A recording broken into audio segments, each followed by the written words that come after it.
Pode começar. E, enfim, os companheiros apontaram em vinda e subiram a primeira ladeira, aquele tropeado de guerreiros em tão grande número numeroso. Quase eu queria me rir do susto, então, dos catrumanos. Mas foi não, porque eles não se aluíram do ponto onde estavam, só que olhavam para o chão, calados, acho que porque é essa forma de declararem seus espantos. O do jegue, Teofrásio, que era quem capitaneava, deu alguma intimação para o da foice.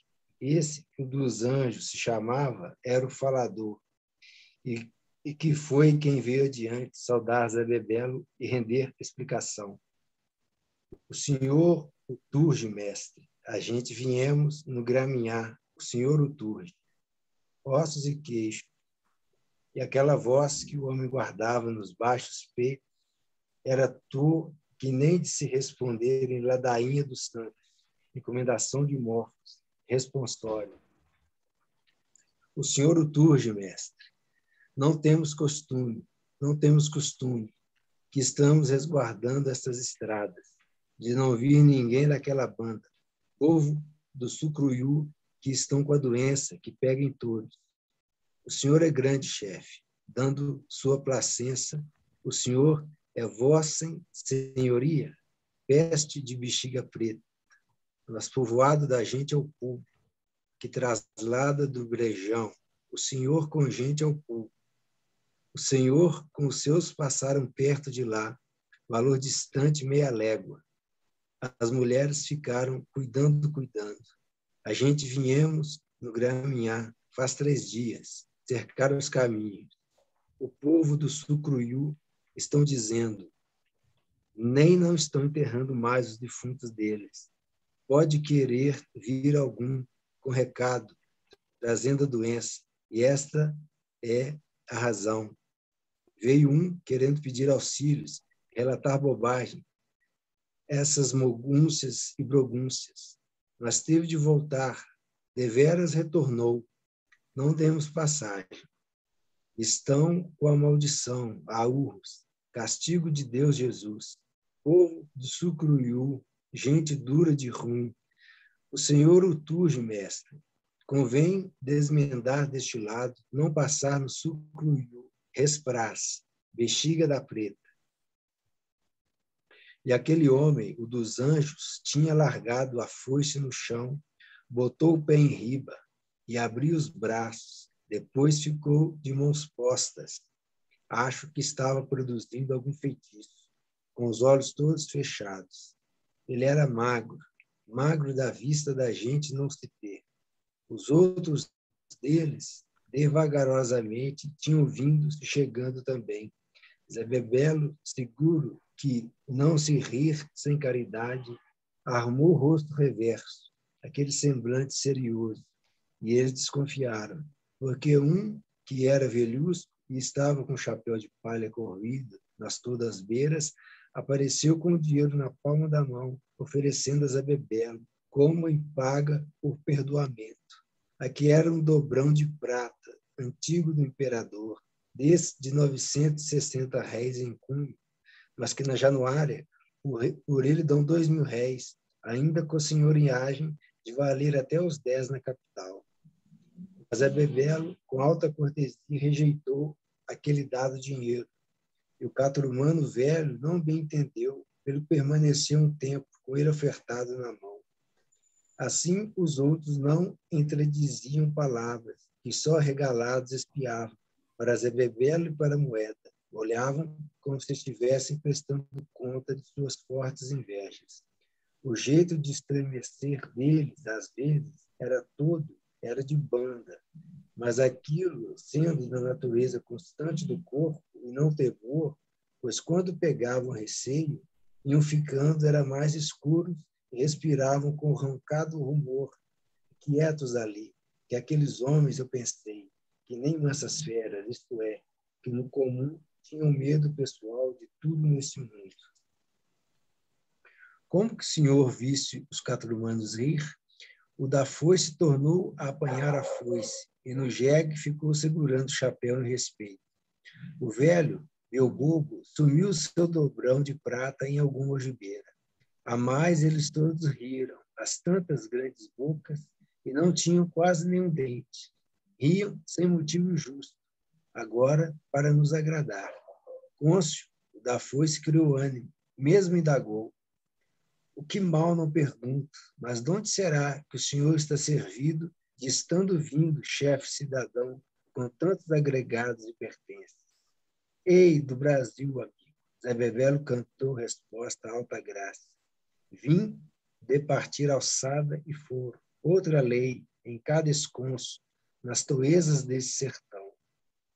O velho agiu-o pelo sinal, ia remenicar alguma outra coisa, mas é Bebelo, completo de escutar e ver, deu não com a mão e abriu a marcha. Tocamos. Ora vi as derradeiras caras daqueles catrumanos, que mostravam por nossa causa muitos pasmos e admiração. E a cobiça que tinham de fazer 100 e dobro de perguntas que, por receio de atrevimento, nunca perguntavam, só dos rifles. Uxete, isto é lazarinha moderna? Donde um deles, o montado no jegue, ainda gritou um conselho, que a gente, então, principiasse volta, no buritizal de uma lagoazinha da banda da mão direita, por via de se evitar de passar por dentro do Sucruiú, e que, retomada a estrada, no quebrar da mão esquerda, num val perto da Mata Virgem, era só se andar as 7 léguas, num sítio que chegava de um tal senhor Abrão, que era hospitaleiro. Isso aquele homem recomendou, não por serviço de empréstimo, eu pelo tom e jeito bem entendi. Gritou no fim assim, a fim somente de que os seus outros vissem que ele bem possuía coragem também de dar voz, perante presença nossa, de tantos grandes jagunços, donos de arejo d'água. Mas é Bebelo, descrendo de temer o que eles anunciavam, do arraial onde estava lastrando a varíola reinante, deu ordem de seguirmos em reto em diante em frente.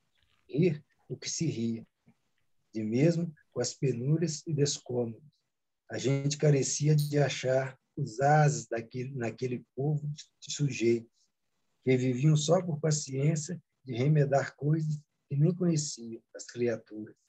Mas eu não ri. Daí não ri honesto nunca mais em minha vida. Como que marquei que a gente ter encontrado aqueles catrumanos e conversado com eles, desobedecido a eles, isso podia não dar sorte. Passo. A hora tinha de ser o começo de muita aflição, eu pressentia. Raça daqueles homens era adverseada, distante, cujos modos e usos mal ensinada. Esses, mesmo no trivial, tinham capacidade para um ódio tão grosso, de muito alcance, que não custava quase que esforço nenhum deles. E isso com os poderes da pobreza inteira e apartada, e de como assim estavam menos arredados dos bichos do que nós mesmos estamos, porque nenhumas más artes do demônio regedor eles nem divulgavam. Só o mau fato de se topar com eles dava soloturno sombrio, apunha algum quebranto. Mas, mais que por conosco não haverem a medida, haviam de ter rogado praga. De pensar nisso, eu até estremecia. O que estremecia em mim, terreno do corpo, onde está a raiz da alma. Aqueles homens eram orelhudos, que a regra da lua tomava conta deles e dormiam farejando. E para a obra e malefícios tinham muito governo. Aprendi dos antigos. Capatazia de soprar quente qualquer ódio nas folhas e secar a árvore, ou de rosnar palavras em buraco pequeno que abriam no chão, tapando depois. Para o caminho, esperar a passagem de alguém, e a ele fazer mal. Ou guardava um punhado de terra no fechado da mão, no prazo de 3 noites e 3 dias, sem abrir, sem largar. E quando jogavam fora aquela terra, em algum lugar, nele, com data de 3 meses, ficava sendo uma sepultura. De homem que não possui nenhum poder nenhum, dinheiro nenhum, o Senhor tenha todo medo. O que mais digo? Convém nunca a gente entrar no meio de pessoas muito diferentes da gente.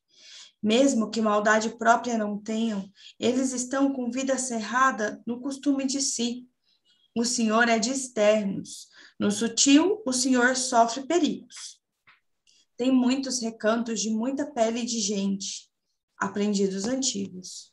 O que assenta justo é cada um fugir do que bem não se pertence. Parar o bom longe do ruim, o são longe do doente, o vivo longe do morto, o frio longe do quente, o rico longe do pobre. O Senhor não descuide desse regulamento, e com as suas duas mãos o Senhor puxa a rédea. Numa o Senhor põe ouro, na outra prata. Depois, para ninguém não ver, elas o Senhor fecha bem. E foi o que eu pensei. Aqueles catrumanos pedindo por maldição, como era que eu podia deixar de pensar neles? Ah, Di, que se eles tivessem me pegado sozinho, eu apiado e precisado, de certo me matavam, para roubar minhas armas, as coisas e minhas roupas. Amargo que acabavam comigo, sem escrúpulos, omessa, que nem tinham por quanto eu era desconhecido e forasteiro. De doente ou ferido perdendo meu sangue, que eu estivesse, algum deles ia ser capaz de me ceder gole de uma cuia d'água? Draste eu duvidava deles, duvidava dos fojos do mundo, e por que era que há de haver no mundo tantas qualidades de pessoas, uns já finos de sentir e proceder, acomodados na vida, tão perto de outros, que nem sabem de seu querer, nem da razão bruta do que por necessidades fazem e desfazem. Por quê? Por sustos, para vigiação sem descanso, por castigos? E, de repente, aqueles homens podiam ser montão, montoeira, aos milhares, mis e centos milhentos. Vinham se desentocando e formando do brenhal, enchiam os caminhos todos, tomavam conta das cidades. Como é que iam saber ter poder de serem bons, com regra e conformidade, mesmo que quisessem ser? Nem achavam capacidade disso. Haviam de querer usufruir depressa de todas as coisas boas que vissem. Haviam de uivar e desatinar. Ah, e bebiam. Seguro que bebiam as cachaças inteirinhas da Januária. E pegavam as mulheres. E puxavam para as ruas. Com pouco nem se tinha mais ruas, nem roupinhas de meninos, nem casas. Era preciso de mandar tocar depressa os sinos das igrejas, urgência implorando de Deus e o socorro. E adiantava? Onde é que os moradores iam achar grotas e fundões para se esconderem? Deus me diga? Nem me diga o Senhor que não. Aí foi que eu pensei o inferno feio deste mundo, que nele não se pode ver a força carregando nas costas a justiça, e o alto poder existindo só para os braços da maior bondade. Isso foi o que eu pensei, muito redoído, no estufo do calor vingante. E foi por durante quase uma hora, montado no meu cavalo ruim, chamado Padrim Celorico, a passo por aqueles ruins campos, até se chegar perto do povoado do Sucruiú, onde que estava arranchada a horrorosa doença, por cima da pior miséria. Bobeia minha? Porque os companheiros, indo cuidando de seu ramerrão comum, nenhum não punha tento em dessas ideias. Então era só eu? Era eu, que estava mal invocado por aqueles catrumanos do sertão, do fundo do sertão. O sertão, o senhor sabe. Mas, então levantei o meu entender para Zé Bebelo. Dele emprestei uma esperança, apreciei uma luz. Dei tino. Zé Bebelo em testa, chefe, como executava a nossa ida, da marca de um homem solidado assim, que era sempre alvissareiro. Por ele eu cresci admiração, e que era estima e fiança, respeito era. Da pessoa dele, da grande cabeça dele, era só que podia se repor nossa guarda de amparo e completa proteção, eu via, porque Zé Bebelo previa de vir cá embaixo no escuro sertão, e o que ele pensava, queria e mandava. Tal a guerra, por confrontação, e para o sertão retroceder, feito pudesse o sertão para trás. E era o que íamos realizar de fazer.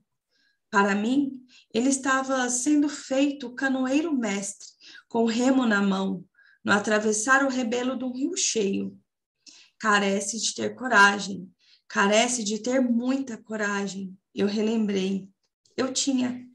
De Adorim vindo do meu lado, rosável mocinho antigo, sofrido de tudo, mas firme, duro de temporal, naquelas constâncias. Sei que amava, não amava? Os outros, os companheiros outros, semelhavam no rigor umas pobres infâncias da relega, que deles a gente precisasse de tomar conta, com Zé Bebelo da minha mão direita e de Adorim da minha banda esquerda. Mas eu, o que é que eu era? Eu ainda não era ainda. Se ia, se ia. O cavalo pombo de Zé Bebelo era o de mais armada vista, o maior de todos. Cavalo selado, montado e muito chão adiante.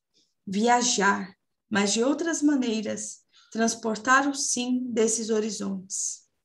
Passo.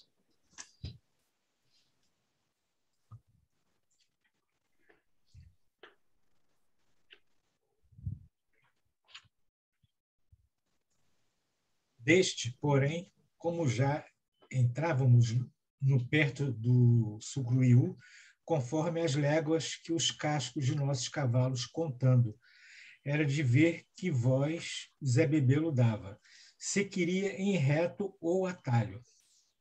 Ah, em reto, e foi. Mas nenhum de nós teve sobroço. O que era, era. Aquele desgraçado lugar devia de estar lá a colar, no plão alto do campo em seu sempre. Obra de um tiro de carabina. E como deviam de estar cozinhando com tanto fogão, porque subia para o pedaço de céu um povoo de fumaças, feito andassem por lá renovando pastos desfora de tempo. Fazia fole de calor, mas entre as vertentes, no corguinho rabo serelepe que passamos, de beiras de terra preta. Só os animais foram que beberam a toda sede, que nós mesmo da água corrente a gente se receava. De onde é que decorre a peste? Até o ver o ar, a poeira e miséria, azul desbotado, poído, sem os realces, o sol carregando de envelhecer antesmente as folhagens, o começo do mês de junho. Já dava parecença de alto fim de agosto. Aquele ano declarava de não ser nem frio pelo legal. De que valeram as tantas chuvas? De que valeram as tantas chuvas? Aí esse mundo de sertão tinha se perdido. Eu mesmo me disse, como que íamos atravessar o Sucruiú? Lá se chegava. O qual eram as cafuas em suas construções no entremeio da fumaça? Essas soupanas.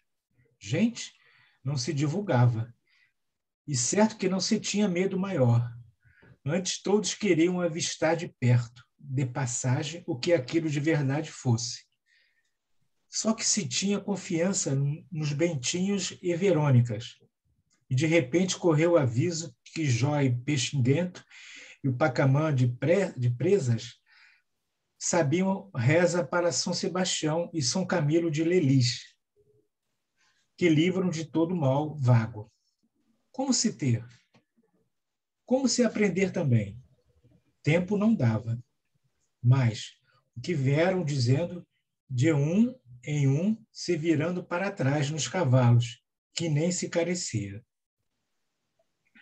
Assim, aqueles dois iam praticar resumida a oração, a cada um da gente consigo reproduzisse constantemente as fortes Ave-Marias e Padre Nossos, que isso bastava. Assim foi que fizemos. Avante, eu rezei. Algum dia depois de hoje, hei de esquecer aquilo. Arruado que era até bem largo, Mal se enxergavam aquelas casas. Aos demais rezando, ao real vendo. Eu vim, casas, coisa humana. Em frente delas todas, o que estavam era queimando pilhas de bosta seca de vaca. O que subia enchia a fumaça acinzentadas e esverdeadas no vagaroso. E a poeira que demos fez corpo com aquele fumegar levante, tanto tapava nos soturnos. Aí tossi, cuspi no entrecho de minhas rezas. Voz, nem choro, nem se ouviu, nem outro rumor nenhum, feito fosse decreto de todas as pessoas mortas e até os cachorros, cada morador.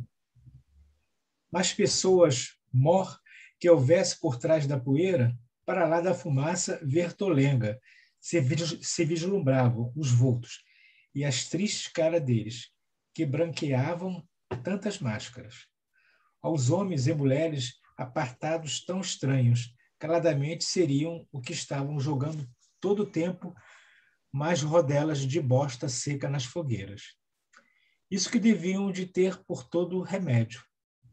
Nem davam fé de nossa vinda, de seus lugares não saíam, nem saudavam. Do perigo mesmo que estava maldito na grande doença, eles sabiam ter conta cláusula. Sofriam a esperança de não morrer. Soubesse eu onde era que estavam gemendo os enfermos. Onde os mortos? Os mortos ficavam sendo os maus que condenavam. A reza reganhei, com fervor. Aquela travessia durou só um instantezinho enorme. Mesmo que os cavalos nossos iam devagar, que é como se vai, quando todos rezando sozinhos em cima deles, devagar, numa procissão. Não se perturbou palavra. E foi que dali acabamos de surgir, de arrepoeira e fumaça de estrume, e o corusco de labareda alguma e a mormaceira. Deus que tornasse a tomar conta deles, do sucruiú, daquele transformado povo. Olhei o ilustre do céu. Dava de um estar solto livre, conseguido de soltar das possibilidades horrorosas.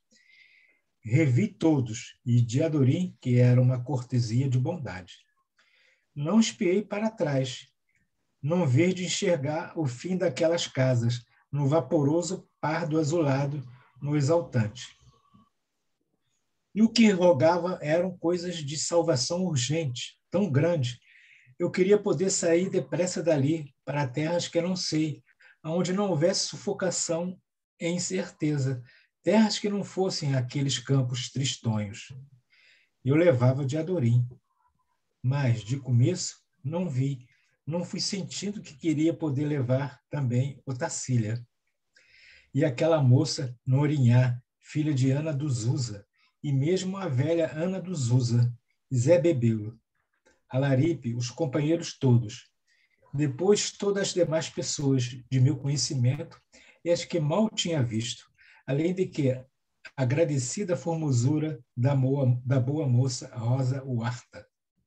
A mocinha Miosote, meu mestre Lucas, dona Dindinha, o comerciante Assis, o Ababa, o Vups, todos, e meu padrinho Celorico Mendes, todos que em minha lembrança eu carecia de muitas horas para repassar.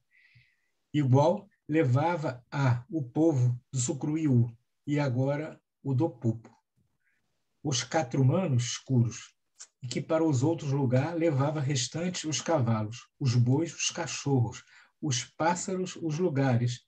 Acabei que levasse até mesmo esses lugares de campos, tão tristes, onde era que então se estava. Todos? Não. Só um era que eu não levava, não podia. E esse um era o Hermógenes. Passo.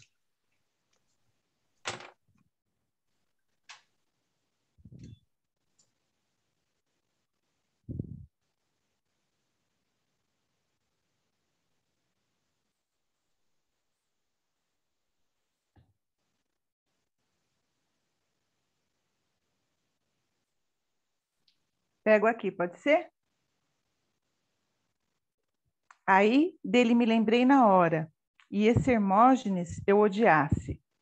Só o denunciado um rancor, mas como lei, minha entranhada, costume quieto, definitivo, dos cavos do continuado que tem na gente. Era feito um nojo, por ser. Nem no meu juízo, para essa versão não carecia de compor explicação e causa, mas era assim, eu era assim. Que ódio é aquele que não carece de nenhuma razão? Do que acho para responder ao Senhor, a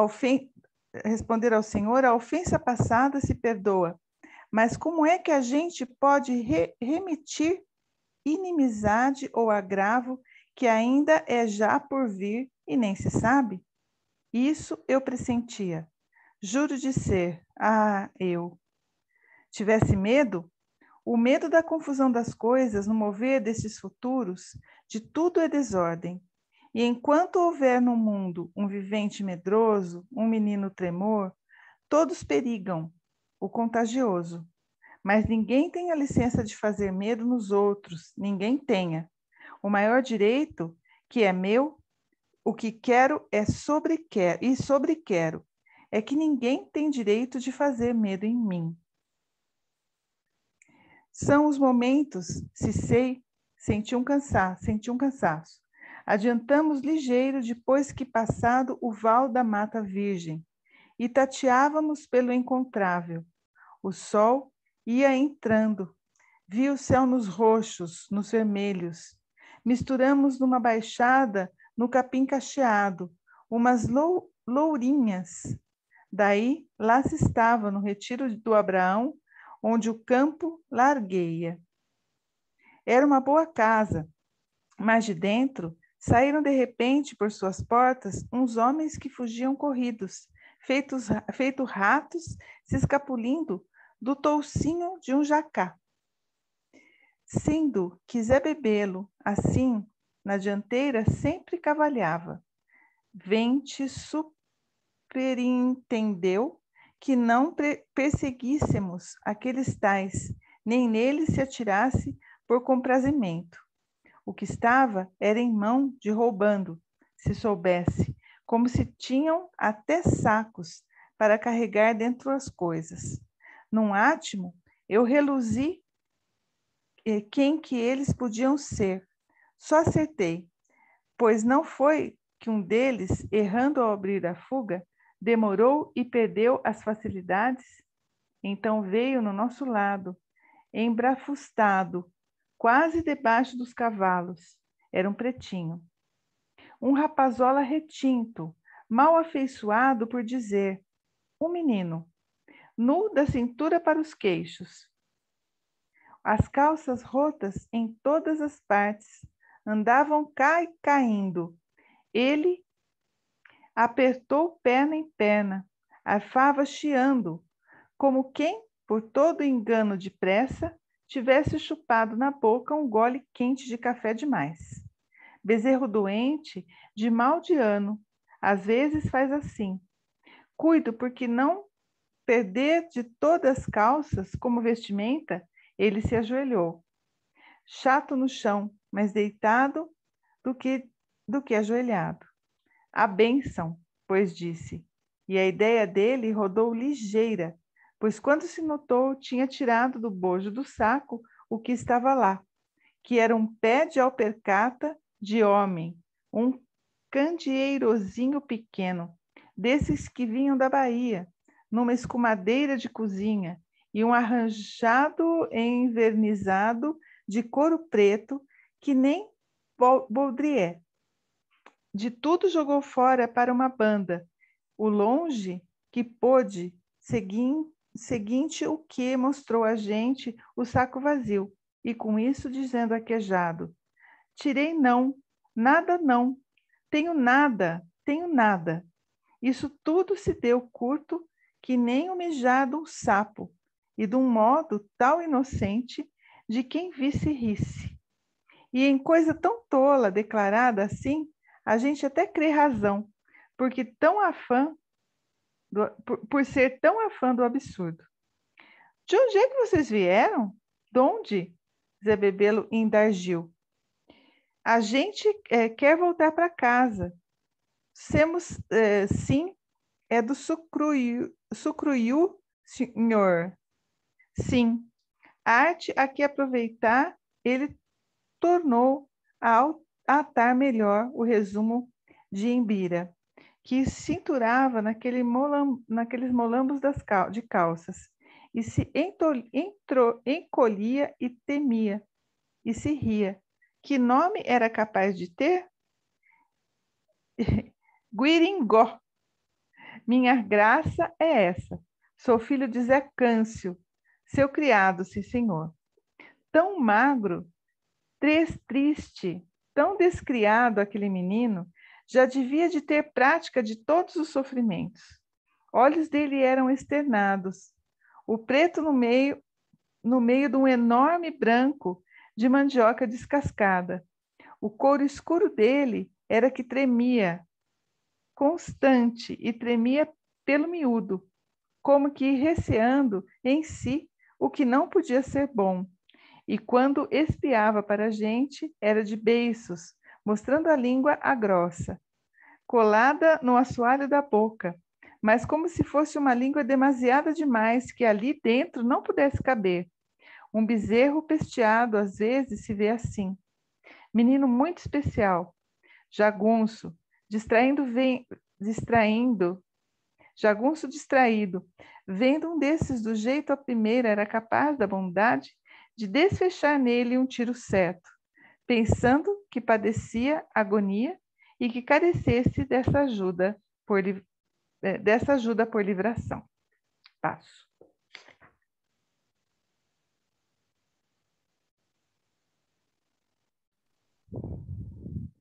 Guirigó, que é que vieram caçar aqui? Fala. Que a gente veio caçar, sim, senhor? Eles vieram, eu também vim, buscar de comer. E és, menino? Quem te vê comer essa tralha que você amoitou aí no saco? O pretinho, espichado no chão, sacudia a cabeça, que não, que parecia ter gosto de poder negar assim. Mas o de comer todo se acabou. Havia de negar tudo, renegava, até que tivesse tido mãe, nascido dela, até que a doença brava estivesse matando o povo do Sucruiú, os parentes todos dele.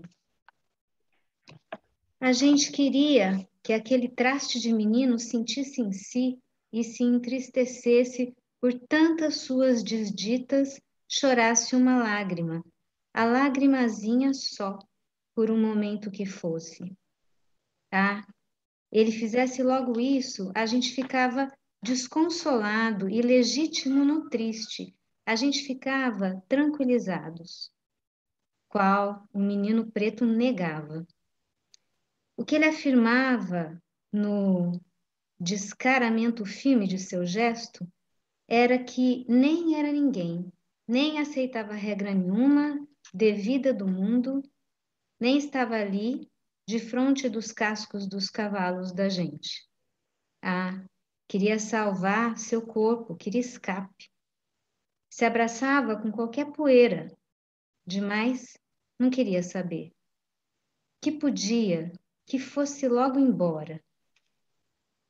Zé Bebelo consentiu ordem e ainda jogou um pedaço de rapadura que ele aparou fácil como numa abocada. Para tu adoçar tua tripinha preta.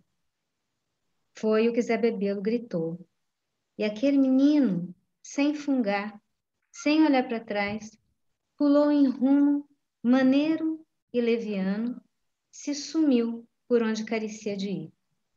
Não pensei que fosse tão pequeno, conforme mesmo era.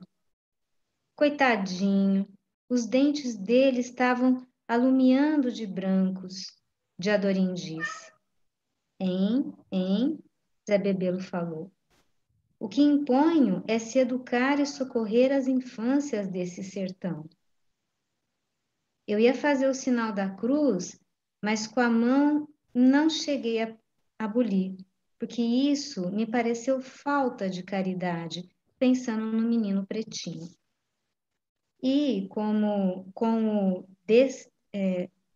o determinado costumeiro de se espalhar os de vigia por todas as 4 bandas, mais um movimento de procura de um pasto bem fechado e conveniente, tomamos conta de tudo e entramos naquela casa para ver o visível e se fazer fogo de aprontar nosso jantar na fornalha de sua grande cozinha.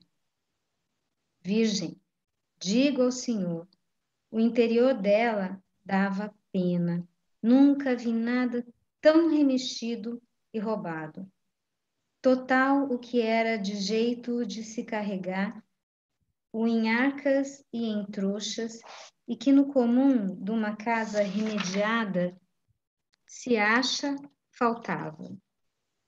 Não se encontrou uma peça de roupa, uma lamparina de folha, uma folhinha na parede, um gancho de rede, uma raspadeira, um cabresto pendurado, uma esteira, uma vasilha, uma coisa alguma em que se pegar. Eram só as mesas, os catres, os bancos. Tinham limpado a carne daquele costelame. Por onde andaria o dono? Mas ficou sabendo que o nome dele não era em verdade Abrão, mas Abão, que assim se chamava. Consoante o diploma de patente que no chão, num canto, avistei, lavrado, preenchido cerimonial, de que esse Abão era capitão de guarda nacional, inválidos títulos. Aquele retiro se chamava o Valabo. Com pouco mais de uns dias que se passassem, o pessoal do Sucruiú era capaz de desmanchar até o prédio da casa por seus esteios e caibros. Para não falar que de gado, galinhas e porcos e cachorros e o mais, nem sinal se divulgava. Sobravam só os passarinhos soltos, como de toda parte no igual, que piaram uns momentos pela acabada tardinha, alegres assim no empobrecido. Vai dentro de lá, num quarto muito recanto, sediava, no escuro que já fazia, um oratório em armáriozinho, construído, pregado na parede, que estava com suas poucas imagens e um toco para acender de vela benta. Nisso não tinham desrespeitado de mexer. E nós, então, cada um depois de um, viemos ao quarto do oratório beijar a Santa Maior, que era no seu manto como uma boneca muito perfeita, que era a minha Nossa Senhora, mãe de todos. Se comeu, se dormiu. Se acordou, bem o digo. Cada dia é um dia. E o tempo estava lisado. Triste é a vida do jagunço, dirá o senhor. Ah, fico me rindo. O senhor nem não diga nada. Vida é noção que a gente completa seguida assim, mas só por lei de uma ideia falsa. Cada dia é um dia.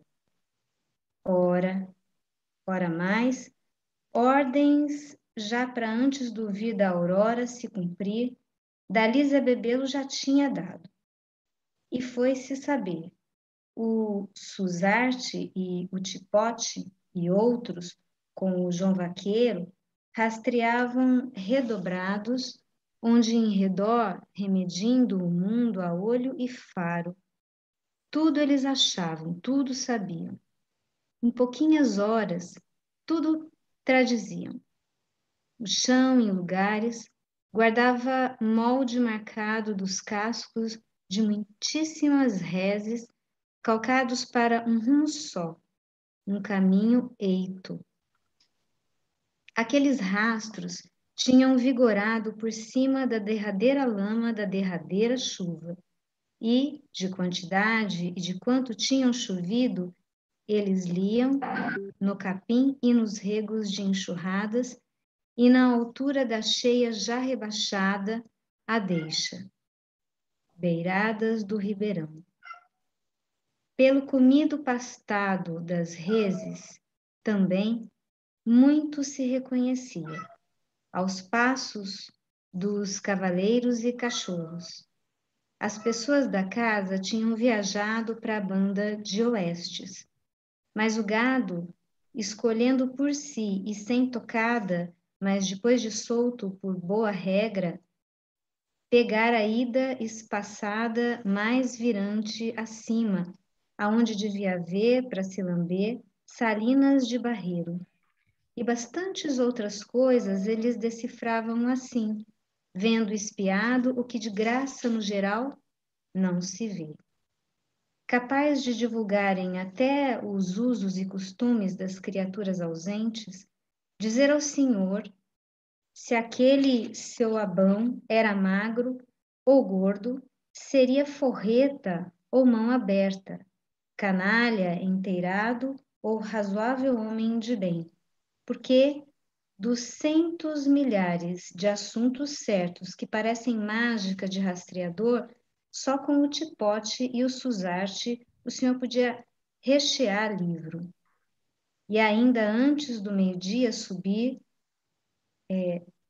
desemalocaram 2 gordas novilhas, carneadas fartas para a nossa refeição.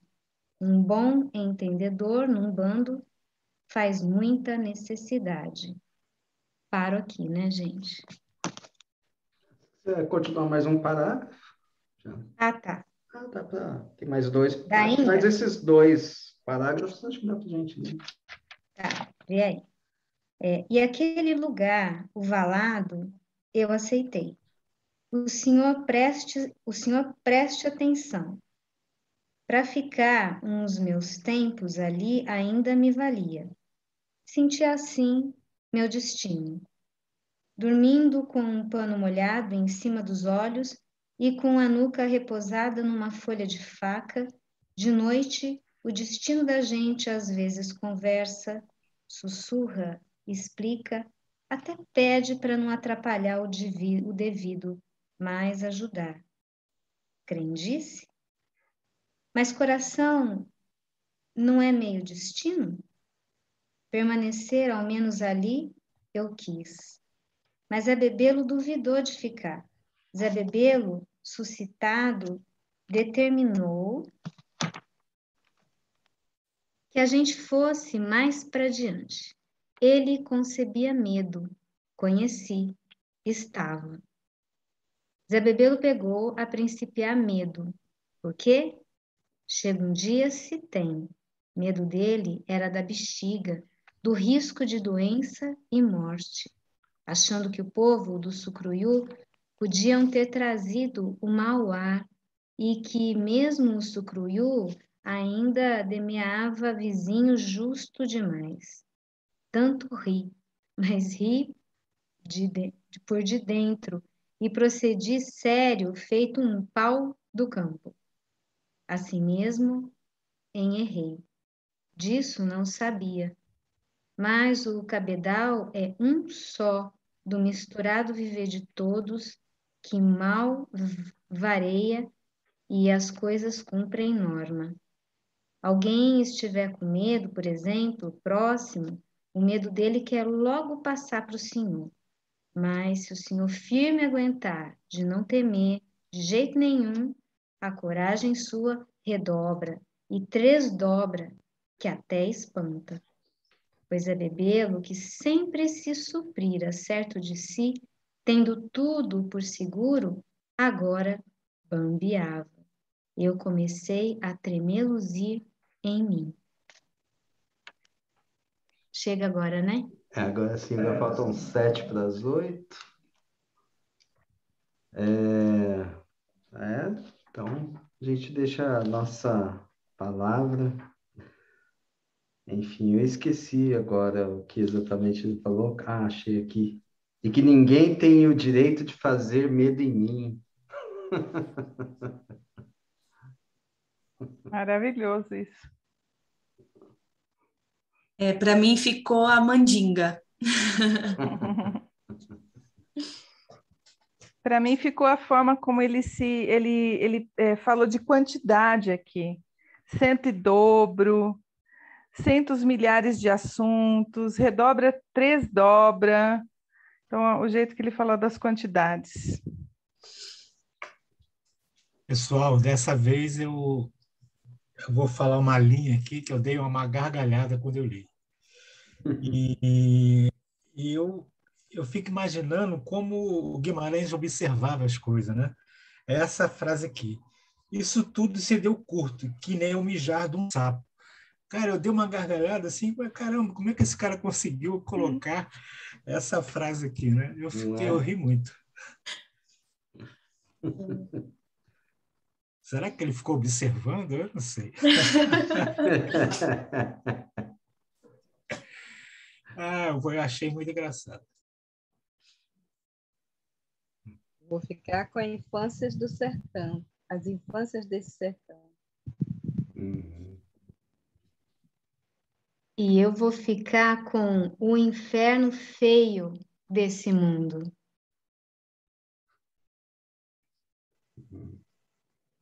O meu é um trecho de homem que não possui nenhum poder nenhum, dinheiro nenhum, o Senhor tenha todo medo. Me marcou também. Gente, apesar de ter entrado um pouco tarde, eu vou falar uma frase da parte que eu escutei. Eu achei lindo isso de existirem assuntos que parecem mágica de rastreador. Sim. Não, o Guimarães Rosa ele tem umas coisas que, gente, é impressionante, né? É impressionante.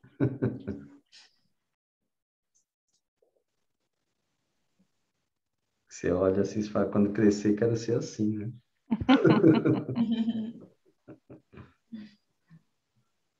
Que mais? Algo mais? Sim, não? Então... As coisas ficam ruminando, né? Cadê a Jane, né? Cadê a Jane? Cadê a Jane? Volta a Com as Jane. palavras diferentes aqui, eu marquei triste, enfim, e as coisas do sertão, enfim. A Jane faz falta. E aí nesse trecho ficou bem destacado essa coisa do medo, né? Olhando pro medo, coragem, né? Tudo Tem uma isso. outra frase muito forte também, né, de que fala transportar o sim desses horizontes. Que imagem é essa? Muito lindo. Sim, exatamente. Mas é isso, gente. Então tá bom. Bora lá. Semana que vem tem mais. É isso aí. Mais Guimarães, mais sertão. Tá joia? Então... Mais travessia. Mais travessia, exatamente. Vamos atravessar juntos o sertão. Então, um beijo para vocês. Um beijo. Um abraço, gente. Um beijo. Obrigada a todos. Obrigada. Tchau. Obrigada. Tchau, boa noite. Boa noite. Boa noite, gente.